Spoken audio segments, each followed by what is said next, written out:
অধঃপতন স্যার, বাহিনী হিসেবে যে পরিচয় দিব আমি পুলিশ, এই পরিচয় দিতে স্যার ভয় লাগে, লজ্জা লাগে স্যার। একটা বাহিনীর ফোর্স হয়ে যে আমি নিজে পরিচয় দিব, আমার নিজের লজ্জা লাগে।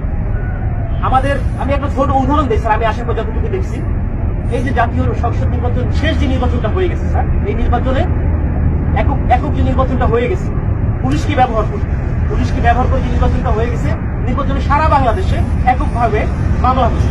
কিছু মামলা গায়েবী মামলা, যে মামলা কোনো ভিত্তি নাই, এই মামলাগুলো আমাদের দিতে করাইছে। সাধারণ জনগণ যারা আছে, বিএনপি যারা আছে, জামাত, যে কিছু জানেই না, তাদেরকে আমাদের গ্রেফতার করা লাগছে।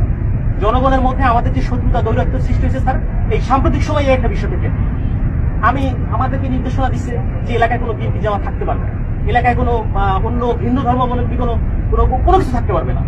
আমার এসপি স্যারকে তো আর মানুষ জানে না যে এটা আমার এসপি স্যারের কমান্ড ছিল, আমার ডিএজি স্যারের কমান্ড ছিল, এটা তো মানুষ জানে না। মানুষ জানে যে এটা আমি একজন সাব ইন্সপেক্টর, আমি এটা করছি।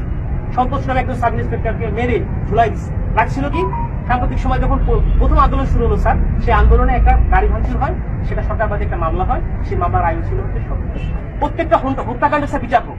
ছাত্র 200, 300, 400, 500 যা মারা গেছে, এটা বিচার হোক স্যার। আমরা চাই আমাদের যে সকল সিনিয়ররা স্যার কমান্ড করছে, যারা এগুলা করছে, তারা পার পেয়ে গেল কেন? তারা কিভাবে স্যার পার পেল? আমার এই প্রশ্নটা স্যার আমার থেকে যায় স্যার।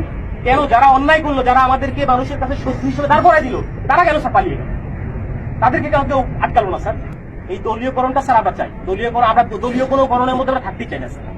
আমাদের প্রধান পয়েন্ট হচ্ছে এটা, আমরা চাই পুলিশ একটা নিরপেক্ষ স্বচ্ছ বাহিনী হোক। আমরা স্যার আমরা যে এই যে ইউনিফর্মটা পরে রাস্তায় বের হবো, আমাকে অমুক দলের লোক তমুক দলের লোক আমাকে ব্যবহার করবে, আমরা এটা চাই না স্যার। আমরা এখান থেকে বের হয়ে আসতে চাই স্যার। এবং ছাত্র জনতা যারা মারা গেছেন, আমরা বলতেছি যে ঠিক আছে, স্বাধীন হয়েছে দেশ, আমরাও একত্রতা প্রকাশ করি। আমরা কিন্তু পুলিশ কর্মবিরতি দিচ্ছি কেন? যে আমাদের পুলিশ মারা গেছে এটা না, আমরা চাচ্ছি যে সারা বাংলাদেশ যেভাবে সংস্কার হচ্ছে, আমাদের বাংলাদেশ পুলিশও ঠিক একই রকম ভাবে সংস্কৃত হয়ে একটা জনগণের পুলিশ হিসেবে আমরা প্রকৃত কাজ করতে। আমাদের টিএ বিল স্যার পাই না, আমরা বলবো কাকে এগুলা? আমরা বলবো কাকে? আমরা স্যার টিএ বিল পাই না। আমার কাজ করতে আমার পকেটে টাকা দিয়ে, আমার পুলিশিং মিটিং করতে, আবার ব্যানার করতে আমার নিজের টাকা থেকে, আমার ব্যানার করতে হবে নিজের টাকা থেকে, আমার এই করতে হবে, সেই করতে হবে, উঠান বৈঠক করতে হবে, সব আমার নিজের টাকা করতে হবে। কেন? আমার বেতনের টাকা স্যার আমি কোনো জায়গায় খরচ করতে পারবো না। এক কথায় শেষ। সরকারের প্রতি কাজ করতেছি, সরকার আমার বেতন দিবে, আমি আমার পরিবারের পিছনে ব্যয় করবো। আমি কেন আমার নিজের টাকা দিয়ে আমি ব্যানার করে কেন করতে যাবো? এটার জন্য আমার বাজেট থাকবে না? অবশ্যই বাজেট থাকতে হবে।